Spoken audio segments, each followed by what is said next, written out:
نحمده ونصلي على رسوله الكريم أما بعد فأعوذ بالله من الشيطان الرجيم بسم الله الرحمن الرحيم وإذ قلنا للملائكة اسجدوا لآدم فسجدوا إلا إبليس كان من الجن ففسق عن أمر ربه أفتتخذونه وذريته أولياء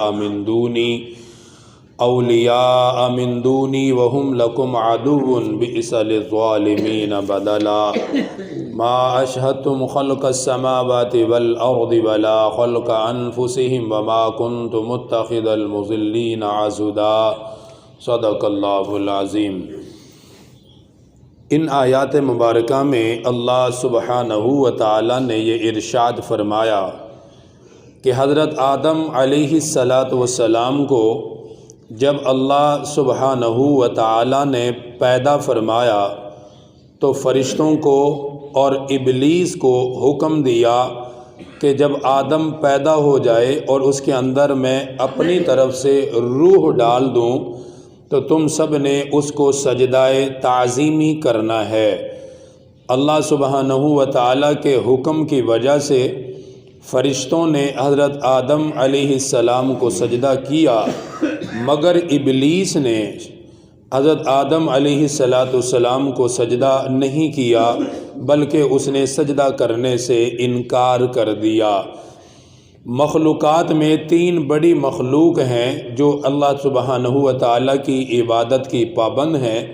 ویسے تو ہر مخلوق اللہ تعالیٰ کی عبادت کرتی ہے، کائنات کا ذرہ ذرہ اللہ سبحانہ و تعالیٰ کی عبادت کرتا ہے، لیکن مخلوقات میں تین بڑی مخلوقات ہیں جن کو اللہ سبحانہ و تعالیٰ نے پیدا ہی محض اپنی عبادت کے لیے کیا ہے۔ جن میں سے فرشتے ہیں، یہ اللہ سبحانہ و تعالیٰ کی عبادت کرتے ہیں۔ پھر جنات ہیں، ان کو بھی اللہ تعالیٰ نے اپنی عبادت کے لیے رکھا ہے۔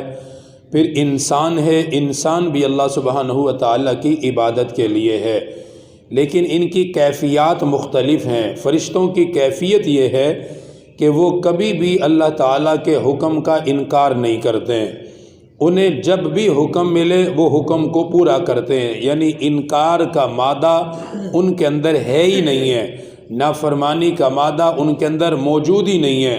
ان کو جب کہا جائے کہ تم کرو وہ فوراً اس کو پورا کرتے ہیں، ایک لمحے کی بھی وہ تاخیر نہیں کرتے۔ تو فرشتے اللہ سبحانہ و تعالیٰ کی عبادت ایسی کرتے ہیں کہ اس عبادت میں نہ وہ تھکتے ہیں، نہ وہ اکتاتے ہیں، اور نہ ہی وہ عبادت کرنے سے انکار کرتے ہیں۔ ابلیس ان کے ساتھ شامل تھا، اللہ تعالیٰ نے اسے بھی حکم دیا کہ تو بھی آدم کو سجدہ کر، لیکن ابلیس نے نہیں کیا، کیونکہ ابلیس کے پاس بھی کرنے اور نہ کرنے کا اختیار تھا۔ فرشتوں کے پاس کرنے اور نہ کرنے کے اختیار نہیں ہے، کرنے اور نہ کرنے کا اختیار انسان اور ابلیس شیاطین ان دونوں مخلوقات کے پاس ہے۔ شیطان نے انکار کیا، اس نے کہا میں نہیں کرتا سجدہ، یہ مجھ سے کم تر ہے، میں اس سے زیادہ بڑا ہوں، نعوذ باللہ، تکبر کرنے لگا۔ مجھے آپ نے آگ سے بنایا ہے، انسان کو آپ نے مٹی سے بنایا، تو آگ مٹی سے بڑی ہوتی ہے، اس لیے میں اس کو سجدہ نہیں کرتا۔ اس نے سجدہ کرنے سے انکار کر دیا۔ اللہ سبحانہ و تعالیٰ نے اسے ذلیل و خوار کر کے جنت سے باہر نکال دیا۔ اسی طرح انسان ہے، اسے بھی اللہ سبحانہ و تعالیٰ کی طرف سے اعمال ملتے ہیں، اس کے پاس بھی اختیار ہے، چاہے تو کرے چاہے تو نہ کرے۔ کرنے کا اجر بھی بیان کیا ہے اس کے لیے، نہ کرنے کی سزا بھی اس کے لیے اللہ سبحانہ و تعالیٰ نے بیان فرمائی ہے۔ تو کرنے اور نہ کرنے کی سزا اور جزا مخلوقات میں اللہ تعالیٰ نے دو مخلوقات کے لیے بنائی ہے۔ یہ بات یاد رکھیے، جزا اور سزا کا جو معاملہ ہے، جس کو قرآن مقدس میں بار بار بیان کیا، عمل کرو گے تو جزا ہے، اس میں انسان بھی ہے، اس میں جنات بھی ہیں، وہ بھی اعمال کے مکلف ہیں۔ اگر نہیں کرو گے تو اس کی یہ سزا ہے، انسان بھی اس کے اندر شامل ہے، جنات بھی اس کے اندر شامل ہیں۔ اس لیے اللہ سبحانہ و تعالیٰ نے دوسرے مقام پر فرمایا وما خلقت الجن والانس الا لیعبدون، کہ انسان اور جنات ان دونوں کو اللہ سبحانہ و تعالیٰ نے اپنی عبادت کے لیے پیدا کیا ہے، اور ان دونوں کو اختیار بھی ملا ہے، فمن شاء فلیؤمن ومن شاء فلیکفر، اگر چاہو تو ایمان لاؤ، نہ چاہو تو ایمان نہ لاؤ، یہ تمہاری مرضی ہے، ایمان لاؤ گے تو تمہارا اپنا فائدہ، اگر ایمان نہیں لاتے تو اس میں تمہارا اپنا نقصان ہے۔ پھر اللہ سبحانہ و تعالیٰ نے سورۃ الشمس میں فرمایا فَأَلْهَمَهَا فُجُورَهَا وَتَقْوَاهَا، انسان اور جنات اس کے اندر نیکی اور بد دونوں چیزوں کو اللہ تعالیٰ نے اس کے اندر رکھا ہوا ہے۔ تو یہ تین بڑی مخلوقات ہیں، فرشتے ہیں، ابلیس، جنات اور اس کی اولاد، انسان اور انسان کی اولاد۔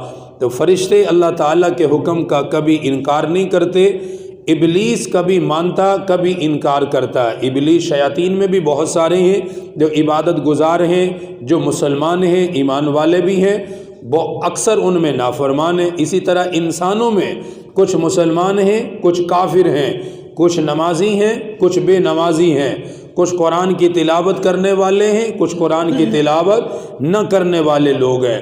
تو شیاطین اور انسان یہ دو ایسی مخلوقات ہیں کہ ان کے پاس کرنے اور نہ کرنے دونوں کا اختیار ہے، اور دونوں کی اللہ تعالیٰ نے جزا بیان کی ہے، نہ کرنے کی سزا ہے، اور اللہ سبحانہ و تعالیٰ کے حکم کو پورا کرنے کا اجر اور بدلہ اللہ سبحانہ و تعالیٰ کی طرف سے عطا کیا جاتا ہے۔ تو بہرحال فرشتوں نے سجدہ کیا، لیکن ابلیس نے حضرت آدم علیہ السلام کو سجدہ کرنے سے انکار کر دیا کہ میں سجدہ نہیں کرتا۔ اللہ تعالیٰ نے اس آیت کو جو بیان فرمایا ہے وہ مشرکین مکہ اور مسلمانوں کے لیے ایک مثال کے طور پر بیان کیا ہے کہ دیکھو جیسے یہ مشرکین مکہ تکبر کرتے ہیں، غرور کرتے ہیں کہ ہم صحابہ سے نعوذ باللہ بڑے ہیں، مال میں بڑے ہیں، آل اولاد میں بڑے ہیں، سرداری میں بڑے ہیں، یہ ہم سے چھوٹے ہیں، مال میں چھوٹے ہیں، مرتبے اور مقام میں ہم سے چھوٹے ہیں، اس لیے ہم ان کی تابعداری نہیں کرتے۔ یہ مشرکین مکہ کا ایک اعتراض تھا۔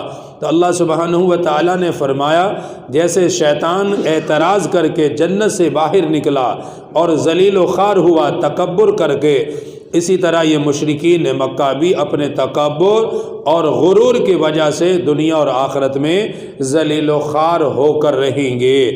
پھر اللہ سبحانہ و تعالیٰ نے فرمایا کہ ابلیس نے آدم کو سجدے سے انکار کیا، اور انسانیت کا سلسلہ شروع ہوا ہے حضرت آدم علیہ السلام سے۔ تو فرمایا کہ ابلیس اور اس کی ذریت یہ شروع سے انسان کی دشمن ہے۔ تو اللہ سبحانہ و تعالیٰ نے بھی بار بار فرمایا کہ تم اس کو اپنا دشمن ہی سمجھو، شیطان کی پیروی نہ کیا کرو اور اس کے نقش قدم پر نہ چلا کرو۔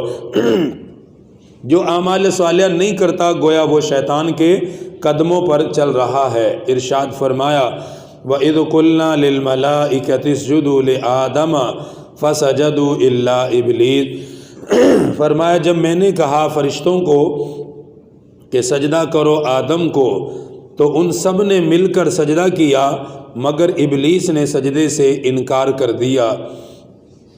کان من الجن، اور ابلیس یہ تھا جنوں میں سے، ففسق عن امر ربہ، سو وہ نکل بھاگا اپنے رب کے حکم سے۔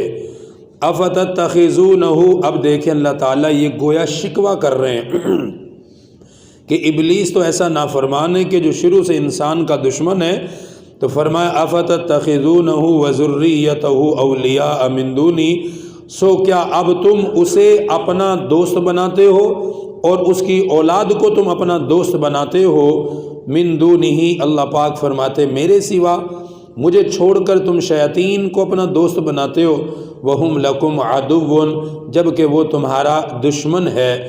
بئس للظالمین بدلا، بہت برا ہے ان لوگوں کے لیے بدلہ جو ظالم لوگ ہیں، جو نا انصاف لوگ ہیں، جو اللہ کو چھوڑ کر غیر کی عبادت کریں وہ ظالم ہیں، اور ظالم کے لیے بہت برا بدلہ ہے آخرت میں۔ اللہ تعالیٰ دین کی صحیح سمجھ نصیب فرمائے۔